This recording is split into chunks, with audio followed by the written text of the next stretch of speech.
Oh yeah yeah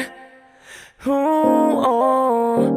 ไม่เอาจะไม่พูดจะไม่บอกใครว่าหนูเป็นรุ่นลูกที่พี่นั้นบอกไปขยับเข้ามาอีกนิดขยับเข้ามาชิดเราไม่อยากติดคุกแอบหลงรักหนูหมดใจไม่เอาจะไม่พูดจะไม่บอกใครว่าหนูเป็นรุ่นลูกที่พี่นั้นบอกไปขยับเข้ามาอีกนิดขยับเข้ามาชิดพอพี่อยากติดคุกแอบหลงรักหนูหมดใจมันน่ารักเกินไปพี่ไม่กล้าทักเพราะหนูจะโดนใจ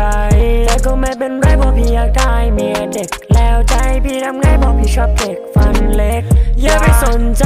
ไม่ว่าคนไหนหนูอย่าสนใครเข้าใจใช่ไหมพี่ยังมองให้หนูเข้าใจพี่บ้างก็ดีไม่ใช่คนเจ้าชู้เข้าใจพี่น่าชอบดีพี่นั้นรักหนู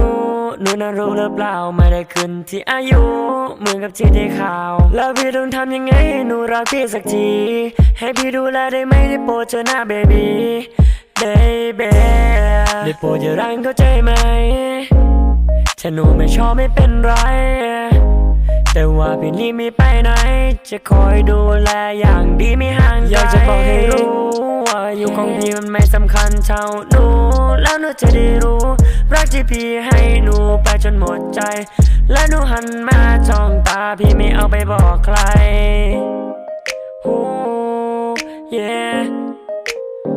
Oh yeah yeah Oh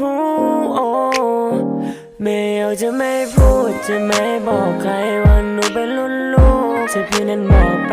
ขยับเข้ามาอีกนิดขยับเข้ามาชิดเพราะไม่อยากติดคุกแอบหลงรักหนูหมดใจไม่เอาจะไม่พูดจะไม่บอกใครว่าหนูเป็นรุ่นลูกที่พี่นั้นบอกไป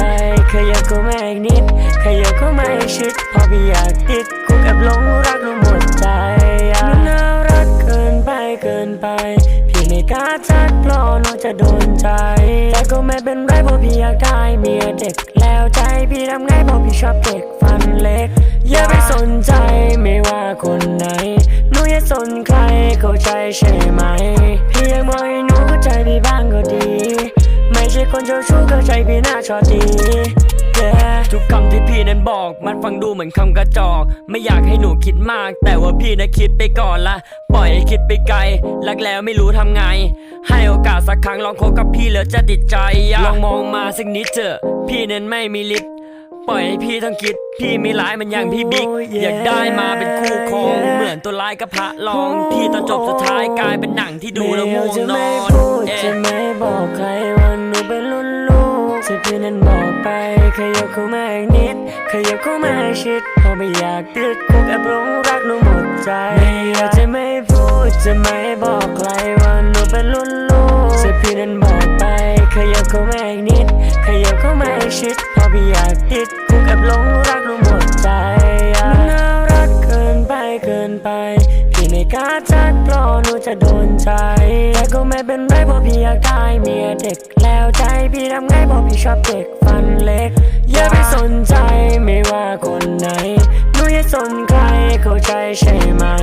พี่ยังมองให้หนูเข้าใจพี่บ้างก็ดีไม่ใช่คนเจ้าชู้เข้าใจพี่น่าชอบดี